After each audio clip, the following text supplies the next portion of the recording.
Welcome back ناظرین. Break سے پہلے ہم بات کر رہے تھے کہ یہ جو اسلام کا نظام صلاۃ و زکوٰۃ ہے یہی در حقیقت ہماری بقا ہے. اور اس میں جو زکوٰۃ پہ ابھی ہم بات کر رہے تھے ڈاکٹر صاحب، میں آپ سے عرض کرنا چاہوں گا کہ جو 2.5% زکوٰۃ کی ہم بات کرتے ہیں یہ ہمارے اوپر فرض ہے. صرف اس 2.5% سے ہم کیسے ساری اکانومی چلا سکتے ہیں؟ جی، یہ آپ نے بہت اچھا سوال کیا، اور یہ صرف سوال آپ کے ذہن میں نہیں بلکہ یہ سوال بہت سارے لوگوں کے ذہن میں ہے کہ 2.5% سے زکوٰۃ کا سسٹم جو ہے 2.5% کا، اس سے کیسے سارا سسٹم اور معاشی نظام جو ہے وہ چل اتنا سکتا بڑا ہے. نظام ہے. بالکل. اصل بات یہ ہے کہ اسلام نے جو زکوٰۃ کا نظام نافذ کیا ہے نا، یہ صرف منیمم کم از کم 2.5% ہے. اوکے. اسی پر اکتفا نہیں کیا. اور آپ عہد رسالت، عہد خلفائے راشدین اور ریاست مدینہ کا جو سسٹم ہے اس میں دیکھ سکتے ہیں زکوٰۃ ہر صاحب نصاب پر فرض ہے.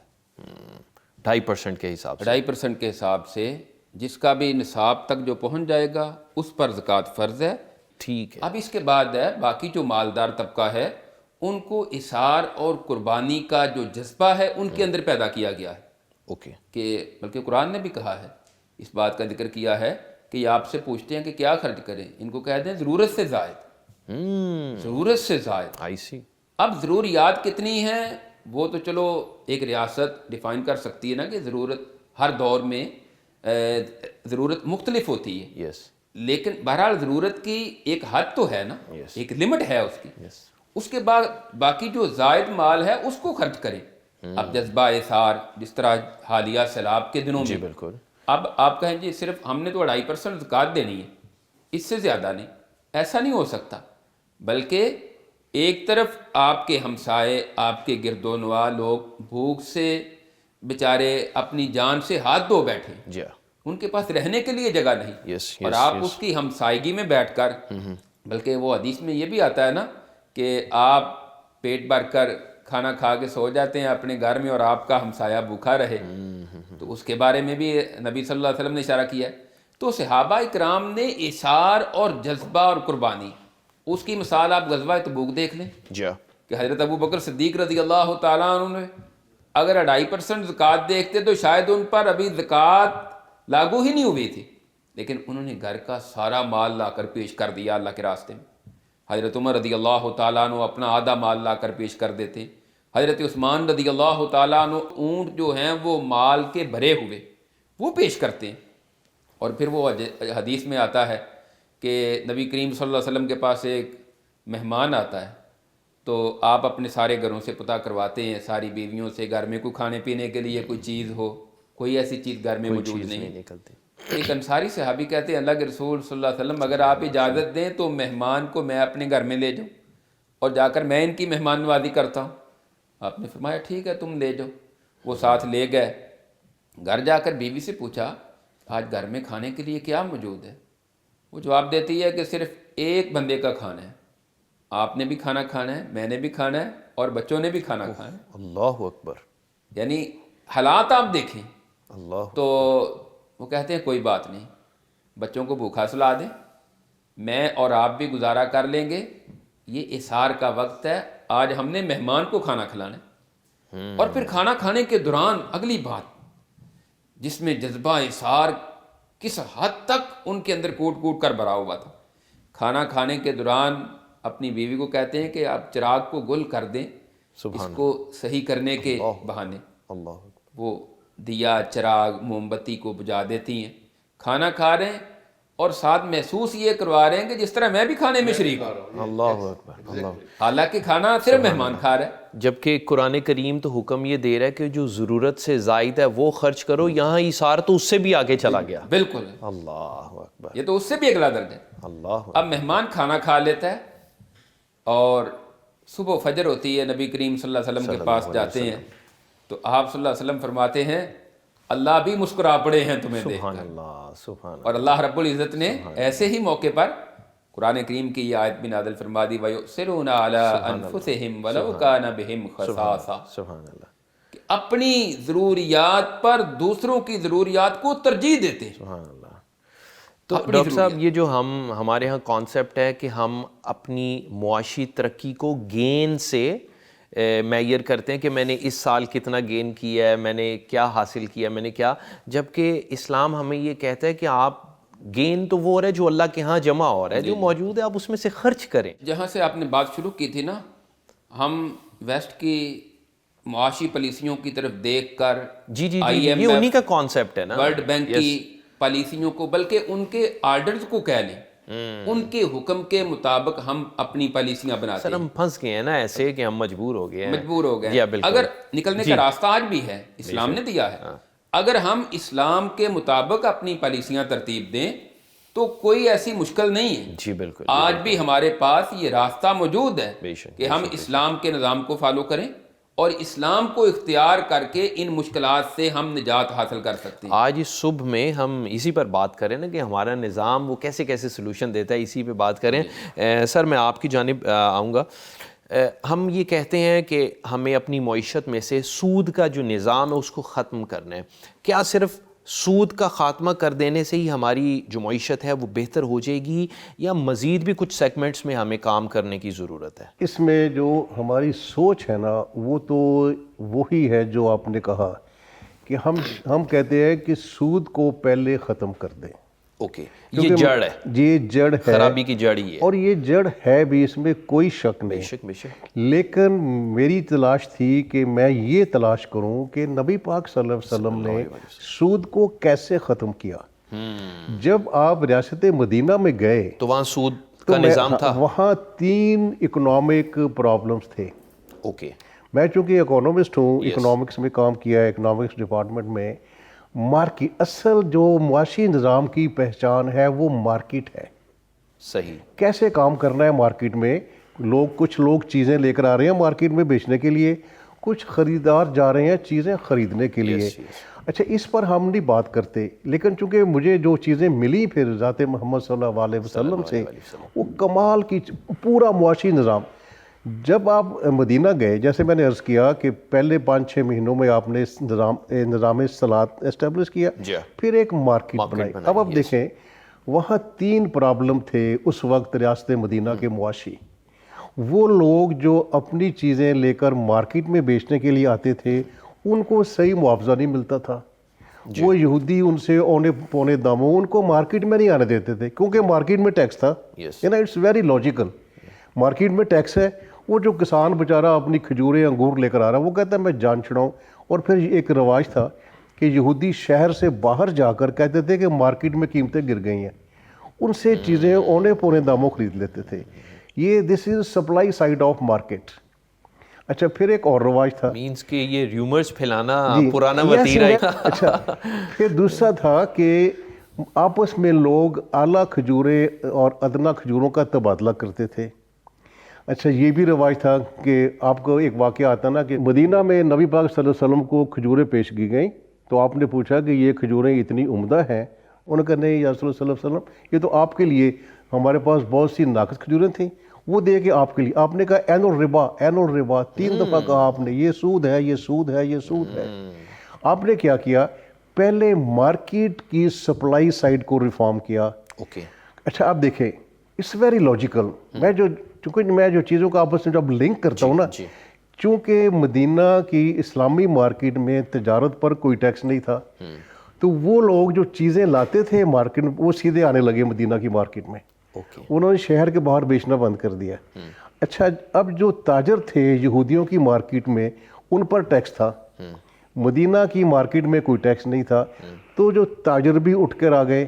اب تیسری بات، جب چیزوں پر ٹیکس ہوگا تو وہ پاس آن ہو جائے گا پرائسز میں. یس، بالکل. جو خیمہ والی مارکیٹ تھی اس میں چیزیں سستی تھی، یہودیوں کی مارکیٹ میں چیزیں مہنگی تھی. اس لیے خریدار بھی اٹھ کر، جیسے میں نے پہلے عرض کیا تھا، تھوڑے عرصے میں وہ خیمہ والی مارکیٹ اس قدر پاپولر ہو گئی.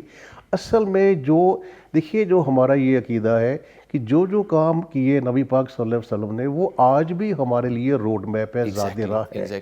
میں اس پر جو ہمارا ادارہ ہے نا ایوان علم و فن، اس کے پلیٹ فارم سے ہم ایک ریسرچ کر رہے ہیں کہ کیا گورنمنٹ آف پاکستان کو ایک زکوٰۃ پر بیس سسٹم دیں اور اسے کہیں کہ سارے ٹیکس ختم کر دو. یہ جی ایس ٹی، یہ باقی ٹیکس. اچھا سب سے زیادہ فائدہ کس کو ہوتا ہے؟ نیل ٹیکس آن ٹریڈ پر. نو اسلام میں اس کو دوبارہ کہتا ہوں، میں دعوے سے یہ کہتا ہوں، یہی ہمارے لیے خاص جو پالیسی انیشیٹو ہے نبی پاک صلی اللہ علیہ وسلم کا، مقامی تجارت پر کوئی ٹیکس نہیں. اس کا فائدہ کیا ہوگا؟ غریب کی آدھی غربت وہ دور ہو جائے گی، ختم ہو جائے گی، اس کی آمدنی میں اضافہ کیے بغیر. آج دیکھیں ایک شوگر مل کا مالک ہے اور ایک اس شوگر مل کے باہر کھڑا سیکورٹی گارڈ ہے. دونوں پٹرول کی ایک ہی پرائس دیتے ہیں، دونوں ایک ہی گھی پرائس پر لیتے ہیں، دودھ کی ایک. آپ یقین کریں اگر ہم اس انیشیٹو کو اپنا لیں کمال ہو جائے گا. اس کے بعد جو دوسرا بلڈنگ بلاک ہے، آپ نے تاجر کو سچا بنایا. اور میں آپ سے عرض کروں، اس قدر حدیثیں ہیں نبی پاک صلی اللہ علیہ وسلم کی مارکیٹ کے بارے میں، تاجر کے بارے میں. سچے تاجر کا رتبہ شہداء اور صالحین کے بعد ہے. اور پھر جو آپ نے دوسری سود آخر میں، آپ نے سود کو آخر میں ختم کیا. آخر. اور پھر جو ڈاکٹر صاحب نے بات کیا، ایک بہت بڑی بات ہے جو سورہ بقرہ کی آیت ہے نا. لوگ پوچھتے تھے نبی پاک صلی اللہ علیہ وسلم سے، اور کون سے لوگ تھے؟ حضرت معاذ بن جبل جیسے صحابی.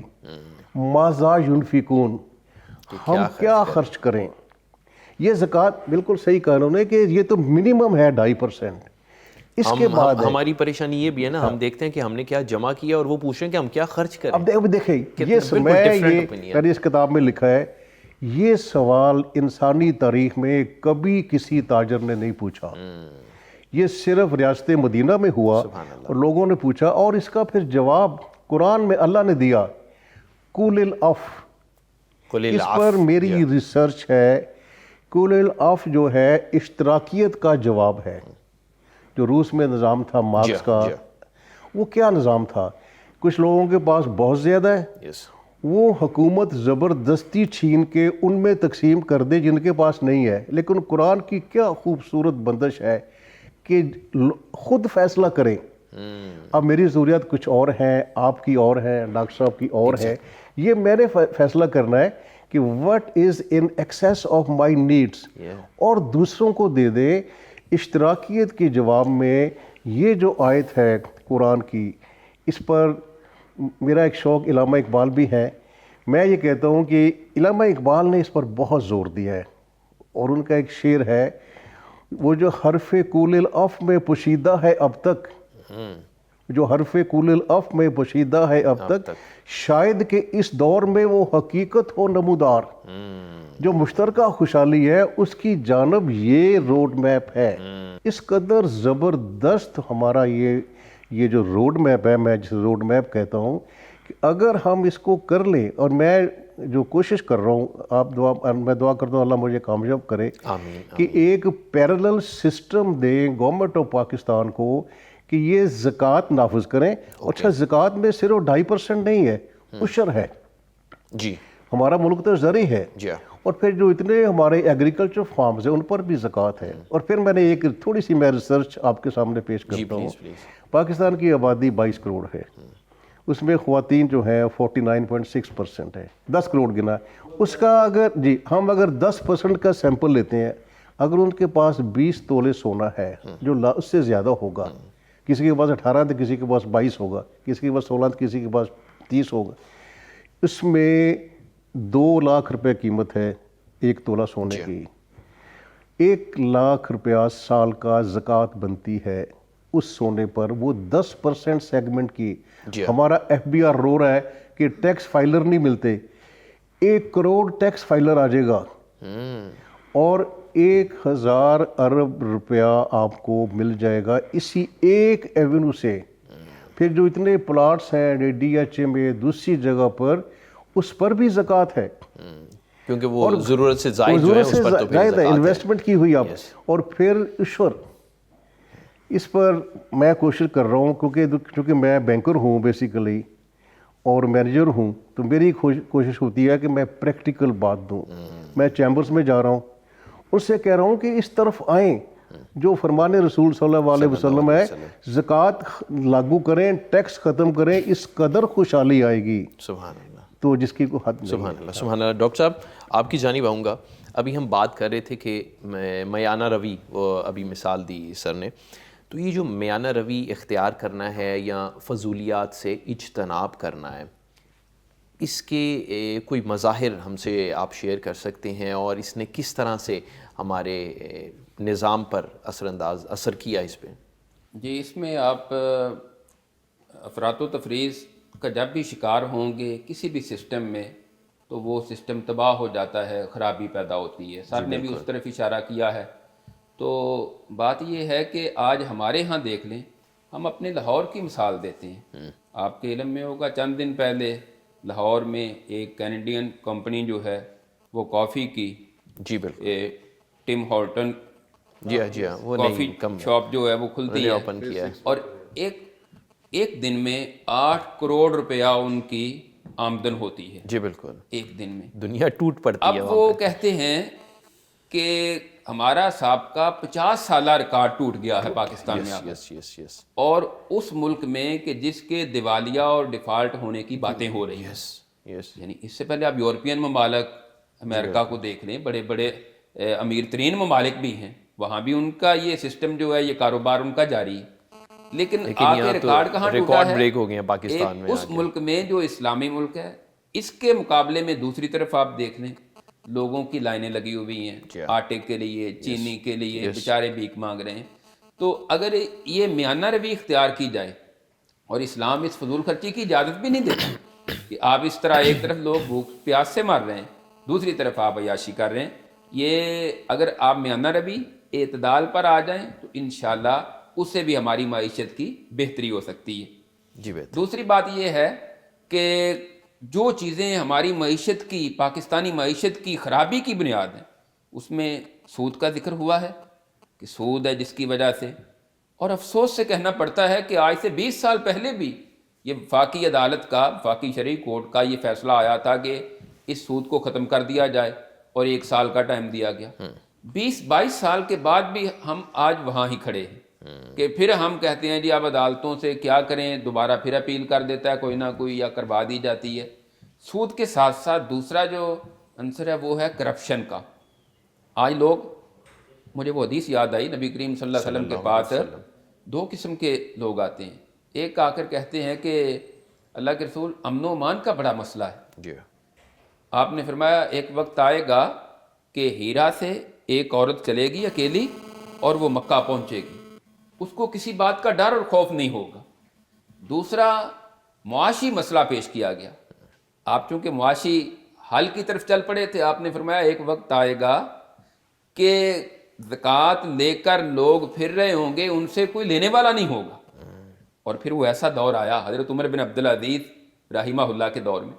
یعنی اگر آج کو بندہ یہ کہتا ہے کہ اسلام کے معاشی نظام جو ہے اس کے مطابق ایسا نہیں ہو سکتا کہ لوگوں کے معاملات اور مسائل حل ہو سکیں، یہ تو ایسا ہو چکا ہے.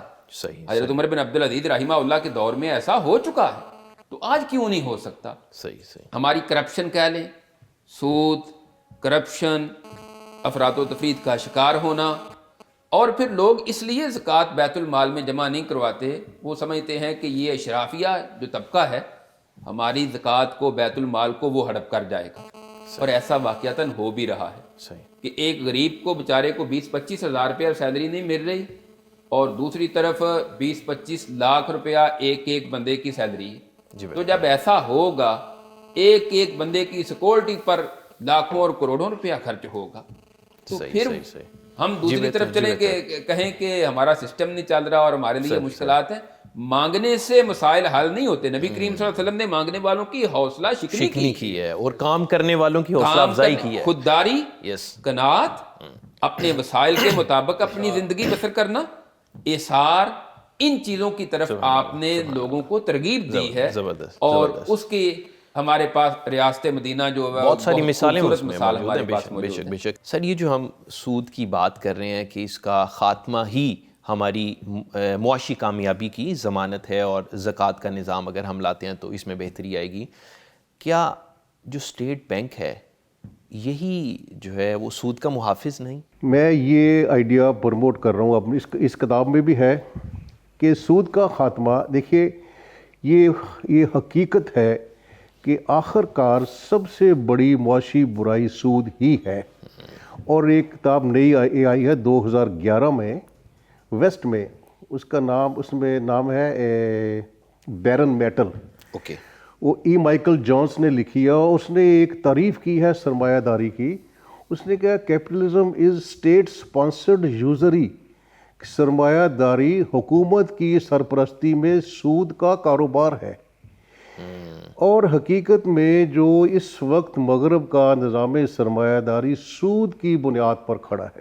صحیح. اچھا، لیکن میں جو آئیڈیا دے رہا ہوں کہ ہمیں جس طرح نبی پاک صلی اللہ علیہ وسلم نے 3 مرحلوں میں پورا معاشی نظام نافذ کیا ریاست مدینہ میں. پہلا کیا تھا؟ مارکیٹ کی ریفارمز، سپلائی سائڈ کی ریفارم، ڈیمانڈ سائڈ کی ریفارم، اور سود کا خاتمہ. 9 ذی الحج 10 ہجری کو آپ نے کلیئرلی کہہ دیا آج کے سارے سود کے سودے حرام، سب آپ نے بتا دیا. جو لینا دینا سب اب ختم. ہمیں کیا کرنا ہے؟ آج ہمیں کیا کرنا ہے؟ ہمیں ایک ایسی پالیسی بنائیں جو ان تینوں سٹیپس پر بیس کرتی ہو. اوکے. دیکھو نا، آپ غریب آدمی ہے، وہ گاؤں سے چیزیں لے کر، سبزی لے کر آتا ہے، اس کو مارکیٹ میں صحیح پرائس نہیں ملتی. تاجر سچا نہیں ہے. اب کیا ہو رہا ہے؟ ابھی 20 دن بعد رمضان آئے گا، آپ دیکھیں گے وہی تاجر جو مسجد میں بھی جا رہا ہے لیکن کتنی مہنگی چیزیں ہو جائیں گی، اور کوئی مانتا نہیں، کوئی نہیں مانتا کہ بھئی یہ آخر مہنگائی کہاں سے ہو رہی. تو جو سود کا سوال ہے، 75 سال سے ہم یہ کوشش کر رہے ہیں، اور سچی بات ہے میں یہ سمجھتا ہوں ہم مذاق کر رہے ہیں. میں نے اس کتاب میں لکھا ہے کہ ہم ایک روحانی بددیانتی کے مرتکب ہو رہے ہیں. ہم کس قدر ڈھٹائی سے اللہ اور اس کے رسول حضرت محمد صلی اللہ علیہ وسلم سے مذاق کر رہے ہیں. 25 سال بعد، میں نے تو کام کیا اسٹیٹ بینک میں، 25 سال بعد جیسے ڈاکٹر صاحب نے کہا سود کے بارے میں فیصلہ آیا، 25 دن میں لوگ اپیل میں چلے گئے. اچھا، اور چیز دیکھیں، جن بینکوں نے اپیل کی تھی تو ان کے جو کسٹمر تھے ان کا فرض تھا کہ وہاں سے پیسے نکال لیتے. بینکوں کی جان کیا ہے؟ ڈپازٹس. وہ بھی چپ ہیں. تو آپ کا جو سوال ہے، دو ذریعے ہیں جو سودی نظام کو مستحکم کرتے ہیں، ایک حکومت اور دوسرا اسٹیٹ بینک آف پاکستان. ابھی تک 20 سال ہو گئے ہیں، اور 20% جو بزنس ہے بینکنگ کا وہ اسلامی بینکوں کے پاس ہے. یہ دوسری بات ہے کہ اسلامی بینکنگ کیا پورے اسلامی ہے یا نہیں، لیکن جو بھی ہے اس وقت تک 20 سال میں 20% بزنس اسلامی بینکوں کے پاس ہے، اور 80% بزنس سود والے بینکوں کے پاس ہے. اچھا، اگر وہ 1% کے حساب سے چلتے رہے، 80 سال لگیں گے 100% بینکنگ بزنس لینے کے لیے اسلامی بینکوں کے لیے. اس وقت کیا ہوگا؟ اسٹیٹ بینک پھر سود پر کام کر رہا ہوگا. اس پر ہم نے، کیونکہ میں نے خود اسٹیٹ بینک میں کام کیا ہے، اور آپ اس کی میرا ریسرچ دعویٰ میں یہ کام ہے کرتے تھے کہ پہلے ہم اسٹیٹ بینک کو اسلامائز کریں. تو یہ کیسے ہوگا؟ یہ کیسے ہوگا کہ مانیٹری، اسٹیٹ بینک کی پہچان کیا ہے؟ Monetary policy. مجھے شکر ہے کہ میں نے، یہ میرا ڈیسک ورک تھا اسٹیٹ بینک کراچی میں نے خود بنائی ہے مانیٹری پالیسی. مانیٹری پالیسی کے 2 پلر ہیں، ایک سود کی شرح اور کتنے نوٹ چھاپنے ہیں. اب دیکھیں، اللہ کرے اس ملک میں اسلام کا نظام نافذ ہو جائے، کیا اسٹیٹ بینک پھر بھی سود پر کام کرے گا؟ یہ بہت بڑی بات ہے. اور اس کا حل کیا ہے کہ مانیٹری پالیسی کا پروفائل سود کی بجائے نفع نقصان پر بیس کرے. اب دیکھیں نا، سود کی ضد کیا ہے؟ بے. سورہ بقرہ میں جو حکم ہے، پہلے بے کا ذکر ہے. بے کو حلال کیا اور سود کو حرام کیا. بے کدھر ہے؟ بے کا الٹیمیٹ اینڈ کیا؟ بے کیا ہے؟ Sale purchase of goods in the market. میں کوئی دکان کھول لوں، آپ کوئی زمین خرید لیں، ایگریکلچر کریں، آپ کوئی انڈسٹری لگا لیں، یہ بے کا کاروبار ہے جس کو اللہ نے فرمایا یہ اس میں یہ حلال ہے. اور پھر ہے کہ یہودیوں نے پھر پوچھا تھا، انہوں نے کہا یہ تو سرمایے کے 2 استعمال ہیں، اب میری مرضی ہے میں کوئی دکان کھول لوں یا کسی کو سود پر دے دوں. پھر قرآن نے وضاحت کی، بے میں فلاح ہے، سود میں ہلاکت ہے. اس پر ہم نہیں آ رہے. ہمیں پہلے اپنے بے کے کاروبار کو ٹھیک کر، مارکیٹ کو ٹھیک کرنا، وہی جو ترتیب نبی پاک صلی اللہ علیہ وسلم کی ہے. اب دیکھیں نا یہاں چیزیں ملتی ہیں. پہلے ہم نے مارکیٹ کو ریفارم کرنا ہے اور اس سے پہلے صلاۃ کا نظام. اب دیکھو نا میں جو باتیں کرتا ہوں، faith based morality, spiritual brotherhood, اب بھی ہمارے معاشرے میں بھائی چارہ تو ہے. میں ارائی ہوں، کوئی راجپوت ہے، کوئی جٹ ہے، کوئی کشمیری ہے، ہمارا معاشرہ ذات پات کی بیس پر ہے. لیکن جو مواخات کا سسٹم ہے وہ ایمان کی بیس پر ہے. آپ دیکھیں نا یہ چیزیں ہم ان پر غور نہیں کرتے. اثر ضرورت پہلے ایمانیات کی ہے، پھر روحانی بھائی چارہ کی، اور پھر وہ سیاسی حکومت. زبردست. تو یہ چیزیں جب ہم کریں گے، اور لازمی ہے، یہ حقیقت ہے کہ اگر اسلامی نظام نافذ ہو گیا تو اسٹیٹ بینک کا پروفائل کیا ہوگا. دیکھیں نا جو اسٹیٹ بینک ہے نا، اسٹیٹ بینک تو مغربی تہذیب کا ایک ادارہ ہے. کمرشل بینکنگ بھی مغربی تہذیب کا ایک ادارہ ہے. ہم کیا کر رہے ہیں؟ ہم آدھا کام کر رہے ہیں. کمرشل بینکوں کو تو اسلامائز کر رہے ہیں، لیکن جو ان کا ریگولیٹر ہے، چونکہ میں 3 جگہ چیف مینیجر رہا ہوں، سیالکوٹ، گجرانوالہ، لاہور، مجھے پتہ ہے کہ ریگولیشن کیا ہوتی ہے، اسٹیٹ بینک کی کیا اتھارٹی ہے. اور دوسری بات جو ڈاکٹر صاحب نے کی، آپ نے کہا تھا کہ میانہ روی، ہمیں کیا بتایا گیا؟ امت وسط. ہم تو ہر لحاظ سے بیلنسڈ ہیں، نہ اس ایکسٹریم پر نہ اس ایکسٹریم پر. اور یہاں کیا ہو رہا ہے؟ میں چونکہ بینکر ہوں، یہ جو بینک کے پریزیڈنٹس ہیں ان کی سیلری کتنی ہوگی اندازاً؟ ڈاکٹر صاحب نے تو بہت تھوڑا فگر دیا، 10-12 لاکھ، 2.5 کروڑ روپیہ سیلری ہے ایک پریزیڈنٹ کی مہینے کی. اور اس میں مجھے افسوس سے کہہ رہا ہوں کہ اسلامی بینک پیچھے نہیں ہے. میزان بینک کے جو پریزیڈنٹ ہے، یہ میں انفارمیشن دے رہا ہوں جو ویریفائڈ ہے، ان کی سیلری 2 کروڑ 80 لاکھ ہے مہینے کی. اب آپ بتائیں اس معاشرے میں وہ کہاں سے آئے گا کول آف؟ تو یہ جو سارا پیکج ہے، it is a complete package.